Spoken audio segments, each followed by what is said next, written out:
귀신의 복수를 막은 이양복 이야기 시작하겠습니다. 어린 이양복은 이웃 재상 집에 자주 드나들었다. 그 집 아들이 항복과 막역한 동무였기 때문이다. 하루는 재상의 아들이 중병에 걸려 자리에 눕게 되었다. 여러 가지 약을 써보았지만 차도가 없었고 승려를 불러 경을 읽어도 무당을 불러 푸닥거리를 해봐도 소용이 없었다. 그러다가 장안에 명성이 자자한 맹인 점쟁이를 불러들였다. 점쟁이는 산통을 흔들어 점을 치고 육갑을 짚어보더니 길게 한숨을 내쉬었다. 재상이 채근했다. 이것이 무슨 병이고 어째서 걸린 것이며 장차 어찌 되겠소? 휴, 뜸 들이지 말고 속 시원히 말해보구려. 점쟁이는 한동안 머뭇거리다 마지못한 척 입을 열었다. 아마도 올해를 넘기지 못할 것입니다. 뭐, 그게 무슨 소린가? 방도가 없단 말인가? 있긴 꼭 한 가지 있습니다만 그게 무엇란 말인가? 재상은 점쟁이의 손을 덥석 잡고 애걸했지만 눈먼 점쟁이는 쉽게 입을 열지 않았다. 사람을 살린다는 것이 얼마나 가륙한 일인데 그렇게 머뭇거리는가? 제가 그걸 모르는 바는 아니나. 점쟁이가 입맛만 쩍쩍 다시자 재상은 더욱 몸이 달았다. 내 아이를 살릴 수만 있다면 무슨 보답이라도 할 테니 어서 말해보시게. 일이 그렇게 어려운 것은 아닙니다만 대개의 아드님은 까닭이 있어 귀신이 노리는 바가 되었고 소인이 회피할 방도를 실토하면 그 즉시 소인의 목숨이 위태로워질 것입니다. 그건 또 왜 그런가? 그 귀신이 소인이 입을 놀려 제 뜻을 이루지 못함을 알 테고 그러면 그 재앙이 어디로 가겠습니까? 아이고. 아들을 살리자니 맹리 죽게 된다는 말에 재상은 팔짱을 끼고 신음소리를 흘렸다.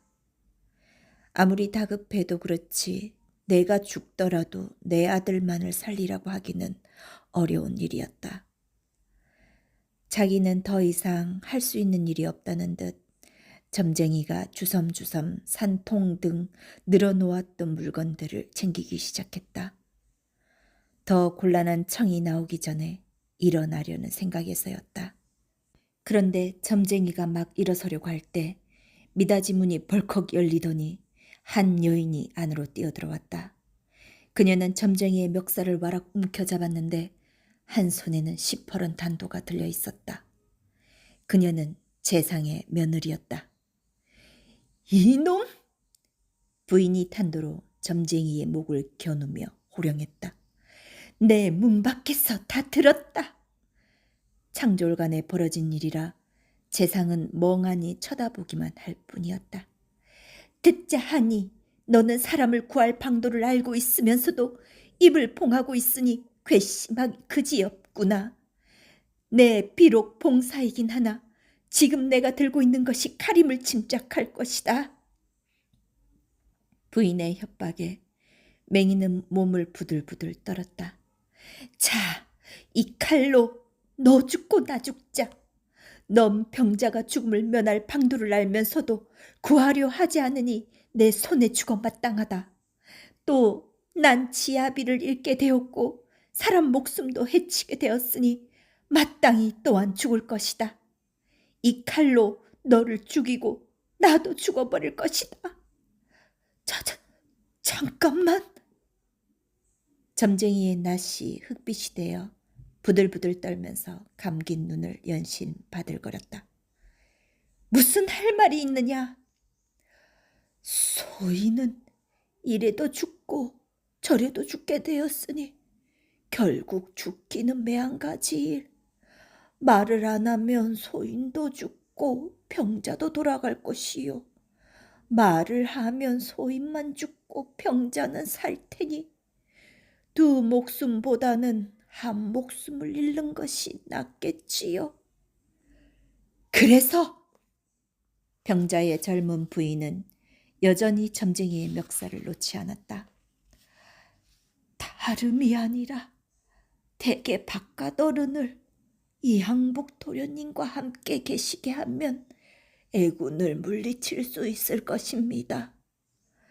병자를 노리는 귀신은 감히 이항복 도련님을 노리지를 못할 것이니 이 길만이 화를 모면할 길입니다.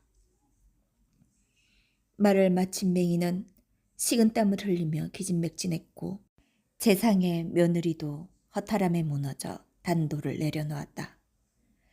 지아비를 구하려는 마음에 눈이 뒤집혀 잠깐 이성을 잃었지만 이내 실토를 받아내고는 온몸의 기운이 빠져버린 것이었다. 그 이튿날 재상은 이양복의 집을 찾아가 사정을 말해보았다. 그러자 걱정했던 것과 달리 항복은 선선히 그러겠다고 나섰다. 그거라면 일도 아닙니다. 병자와는 막역한 동무 사이였다. 담대하고 겁없는 항복에게 귀신이니 뭐니 하는 말은 씨알도 먹히지 않았다. 자네가 그렇게 나서준다니 정말 고마운 일이네. 어르신, 제 동무를 위한 일인데 뭘 망설이겠습니까? 항복의 사람 됨됨이에 재상은 진심으로 감동하며 연신 고마움을 표했다. 그날부터 항복은 병으로 알아누운 친구와 함께 지내게 되었다. 낮에는 물론이고 밤에도 나란히 누워 함께 잠을 잤다. 그렇게 하루하루를 보내다가 드디어 점쟁이가 일러준 그날이 되었다. 식구들 모두 긴장한 나머지 잠을 이루지 못한 채 가슴을 졸여야 했다. 깊은 밤, 갑자기 음산한 바람이 불어오기 시작했다. 휘.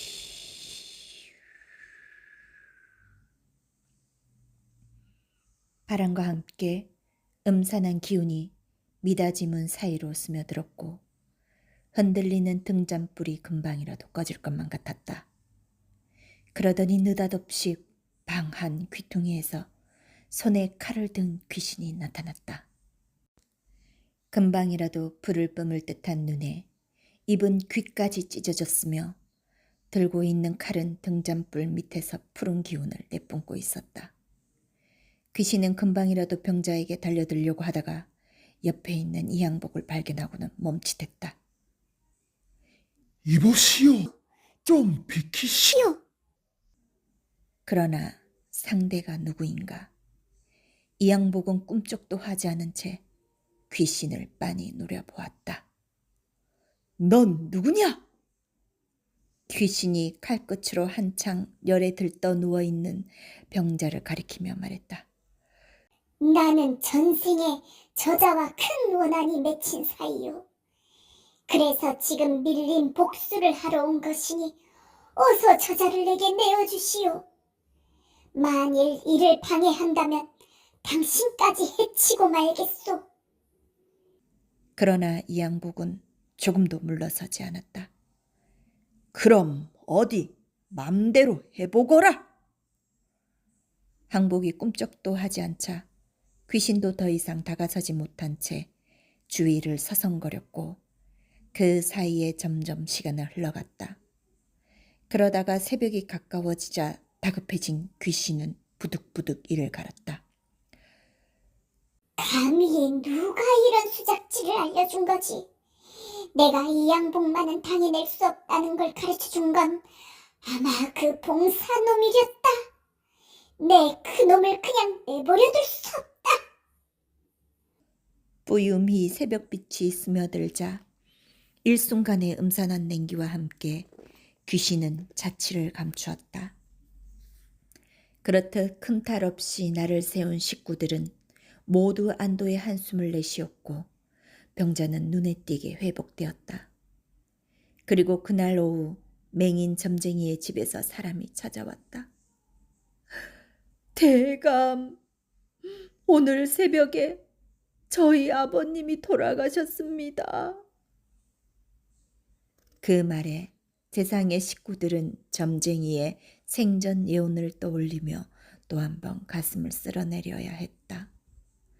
재상은 재물을 후하게 풀어 점쟁이를 장사 지내주었고 특히 전날 그의 목에 칼을 들이댔던 재상의 며느리는 그 집 식솔들을 일생 동안 돌봐주었다.